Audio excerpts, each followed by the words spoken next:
Oke, baik. Assalamualaikum warahmatullahi wabarakatuh. Oke, perkenalkan saya Tulus Latif, NRP 12 2023 025. Kali ini saya akan mengerjakan remedial SC 5, yaitu menjawab pertanyaan yang pertama, apa yang dimaksud dengan seismometer dan cara kerjanya.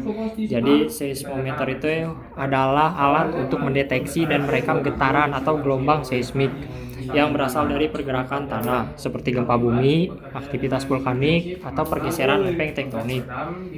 Terus cara kerjanya yaitu berdasarkan prinsip inersia, yaitu terdapat massa yang digantung pada pegas. Terus saat tanah bergetar, massa tetap diam karena inersia, sementara rangka alat bergerak.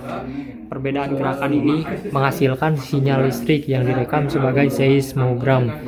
Seismogram ini membuat informasi tentang kekuatan, arah, dan durasi getaran. Terus pertanyaan yang kedua, apa yang dimaksud dengan akselerometer dan cara kerjanya? Jadi akselerometer itu adalah alat yang digunakan untuk mengukur percepatan atau perubahan kecepatan suatu objek dalam satuan waktu. Alat ini umum digunakan dalam ponsel, kendaraan, dan sistem navigasi. Terus cara kerjanya itu menggunakan sensor piezoelektrik atau kapasitif. Terus ketika objek bergerak, sensor mendeteksi gaya percepatan yang terjadi. Perubahan ini diubah menjadi sinyal listrik dan dianalisis untuk mengetahui arah dan besarnya percepatan. Akselerometer modern biasanya berbasis teknologi MEMS, Micro Electromechanical System.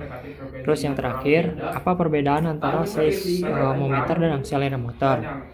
Dari segi aspek fungsi utamanya, seismometer itu mendeteksi getaran tanah atau gempa, sedangkan akselerometer itu mengukur percepatan objek.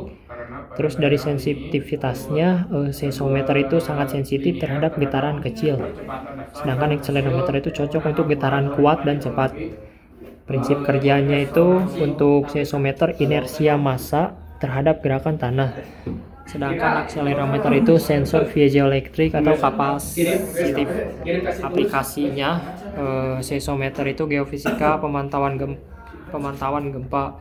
Terus sedangkan akselerometer itu elektronik, otomotif, wearable device. Ketahanan guncangannya rentan terhadap guncangan besar yang seismometer, sedangkan yang akselerometer itu tahan terhadap guncangan ekstrim. Nah, grafiknya itu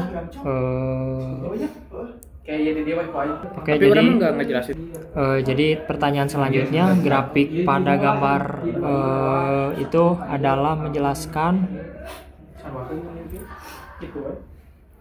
menjelaskan tentang yang ini.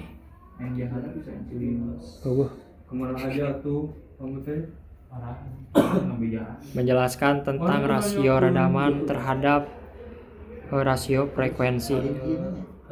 Nah, terus yang terakhir, menurut grafik pada gambar 1, berapa rasio amplitudo terbaik untuk alat ukur akselerometer? Apa alasannya?